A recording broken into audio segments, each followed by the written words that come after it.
Bonjour à tous, on va donc continuer Caïs Mimouni, présidentielle 2022, candidat à la présidence de la République. Donc on va parler aujourd'hui de la transition écologique et du développement durable.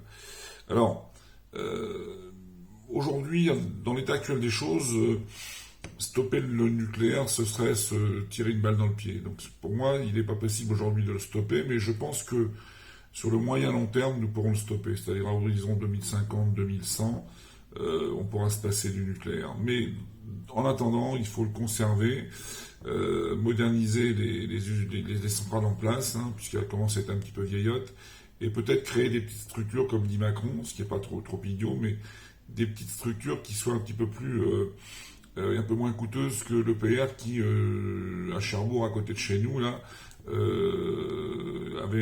au départ devait coûter 5 milliards et aujourd'hui on doit être à 15 milliards et à ce stade il n'est toujours pas fini. Une gabegie ce truc. Donc voilà, des petites centrales plus efficaces, moins longues dans le temps et ça sera mieux. Après moi je suis pour le développement des usines marémotrices. On en a une sur la Rance qui est assez vieille mais qui fonctionne toujours. L'intérêt des usines marémotrices, c'est que ça ne consomme, enfin ça fonctionne ad vitam, hein, ça fonctionne toujours avec les marées, hein, aller-retour, et puis ça n'est pas polluant du tout.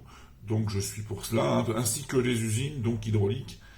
Je trouve qu'on n'en a pas suffisamment en France, hein, et usines marémotrices, usines hydrauliques, et puis derrière créer peut-être mettre en place des champs solaires, pourrait effectivement, je pense, d'ici une cinquantaine d'années, être amené tout cela à remplacer le nucléaire. Alors après, je suis aussi pour, on va être un peu plus terrien. L'État français doit aussi montrer l'exemple, à savoir que l'État vit aujourd'hui dans des tas de bâtiments administratifs qui sont de très vieux bâtiments et des bâtiments qui sont énergivores. Donc peut-être que l'État pourrait déjà lui-même, essayer de moderniser ces bâtiments et les mettre dans une structure BBC, un bâtiment basse consommation, ce qui permettrait aussi déjà de faire de grosses économies. Je parle de l'État, mais je parle aussi des régions, je parle des départements, qui devraient montrer l'exemple. Voilà. Alors, parce qu'ils prônent des exemples pour le privé, mais pour eux-mêmes, ils ne le font pas. Hein. Je crois qu'il faudrait qu'effectivement toutes les grandes villes aussi, de plus de 500 000 habitants, essayent de travailler sur ce qu'on appelle sur la pollution de l'air. Moi j'habite une petite commune de Vire, Normandie, entre le bruit et la pollution, des camions qui passent en permanence sur un rond-point. Alors nous on est sur 15 000 habitants, mais on a 500 camions qui passent par jour. On est une plateforme logistique à Vire. Hein. Eh bien, peut-être qu'il serait peut-être bon dans certaines villes, grandes villes, autres aussi, hein, d'essayer de gérer le flux effectivement de tous ces véhicules, mettre en place des déviations, hein, qui permettraient peut-être d'avoir un meilleur air dans les villes et rendre plus sympathique la vie dans les villes. Voilà. Développer aussi un max le covoiturage, bah oui ça c'est évident, ça marche bien le covoiturage, moi je suis pour, je me demande même si on ne peut pas essayer de donner une aide aux entreprises qui seraient amenées à promouvoir le voiturage au sein même de leur entreprise. Je prends un exemple, il y a 200-300 salariés dans une entreprise, il y en a une dizaine qui sont dans le même lieu. Pourquoi pas essayer de favoriser la mise en place de petits bus, je ne sais. Enfin, c'est une réflexion, hein, c'est à l'état brut, mais de petits bus qui permettraient de prendre 10 personnes au lieu d'avoir 10 voitures sur la route. Ça, à mon avis, c'est une piste intéressante. Favoriser, bien entendu, les circuits courts. Alors ça, j'invente rien. Tout le monde en parle, personne ne le fait. Hein. Là, c'est pareil. C'est les régions, l'État, les collectivités locales et territoriales, c'est-à-dire les mairies. Tout le monde doit montrer l'exemple dans les achats. Hein, voilà, je prends un exemple qui me plaît pas du tout, que je vois aujourd'hui au conseil régional de Basse-Normandie, pour ne pas le citer, enfin de Normandie maintenant, pardon. Les véhicules, c'est les Mercedes. Ça veut dire quoi ça?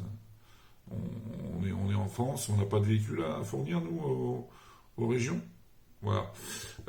Mettre en place dans les écoles aussi, et peut-être aussi dès le plus jeune âge, ça j'aime bien ce sujet, un apprentissage de ce qu'on appelle la transition écologique et le développement durable. C'est-à-dire que commencer dès tout petit à leur apprendre ce que c'est que le gaspillage, ce que c'est que les déchets, comment les traiter, comment s'occuper de les mettre dans une poubelle.